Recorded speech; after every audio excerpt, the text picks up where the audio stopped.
In New York City, over half the population is female.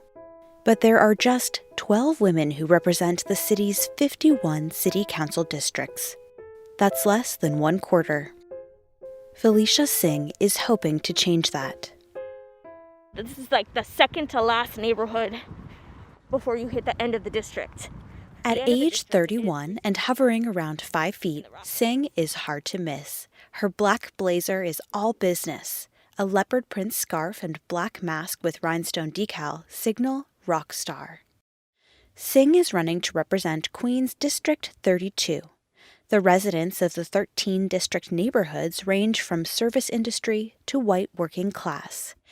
It's a district that traditionally votes Republican, but flipped blue in the last presidential election. This was the wind I was talking about. On a sunny Saturday in November, Singh is headed to a Black Lives Matter march in Rockaway Park. It's a traditionally white, conservative neighborhood. Green lawns, 2-story houses with similar facades, brick, stone, vinyl. The sidewalks are wide and dotted with trees, young trees, likely planted post-Superstorm Sandy. Singh is slightly behind schedule and wondering if she'll be able to find the march.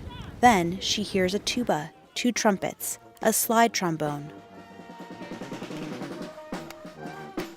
A crowd of 50 laughs, dances, and sings along to the brass band.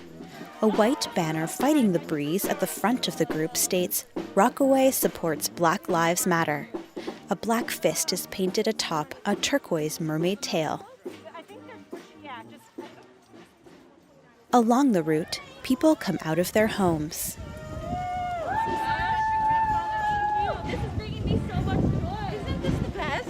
How can you love that? You're loser. Thank you so much. Singh and other marchers deliver red carnations door to door. Full. I feel so full. Oh my God, it's so Singh grew up in Ozone Park, a 15-minute drive north of this neighborhood. Her mom drove a bus and her father drove a taxi. In his spare time, her father flexed his green thumb. He had this gorgeous garden of beautiful flowers and plants. And my mom would always put us in the garden to pose and take pictures. That was like our photo shoots area. When Singh was in 6th grade, her 8-year-old sister was diagnosed with leukemia. Her father worked nights, her mother spent days at the hospital, and the family struggled to pay rent. So my school rallied the neighborhood and the community, and they created a fundraiser for our family to offset bills. This simple act of kindness and generosity encouraged the Singh family to stay in Ozone Park and sparked a passion early on for Singh to play a larger role in her community. And I think to have this story of a young girl who grew up in this experience, also running for office in the same neighborhood that did that for her, is the story. That is the American story. So, in October of 2019, Singh announced she was running for the soon-to-be vacant city council seat in Queens' 32nd district.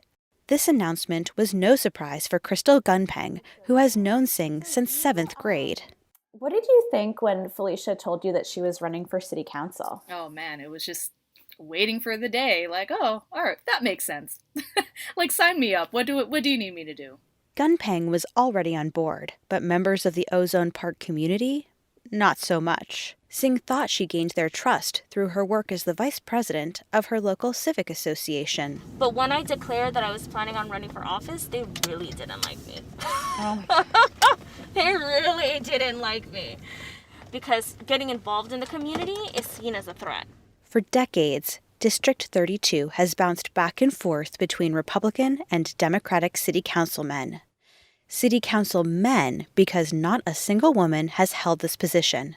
Neither has a person of color. As a candidate, I'm disrupting by existing. How dare I run for office? And the audacity of me to do that is what's challenging for people.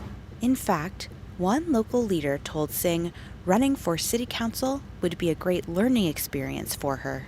You're going to see how racist this community really is, because when you knock on their door and they see your face, and then he was silent. To complete that sentence, it's they're going to close their door on you, If she let comments like that get to her, she'd be out of the race before it even started. I tell high school students, adults don't have anything on me. They really don't. 9th grade English, 8th grade English, 2 years teaching English and gender studies in China. My dynamics of being an Indian person in China and my dynamics of being an Indian person here in the United States almost mirror this unexpected Americanness. And that idea of being an unexpected American is about disrupting that stereotypical notion of what it means to be American. Singh checks many of the non-traditional candidate boxes. My parents are service workers. There are no service workers serving in our city council. There are no children of service workers either. Singh saw the impact of the COVID-19 pandemic on New York City's taxi drivers firsthand. In the summer of 2020, her father had to sell his medallion.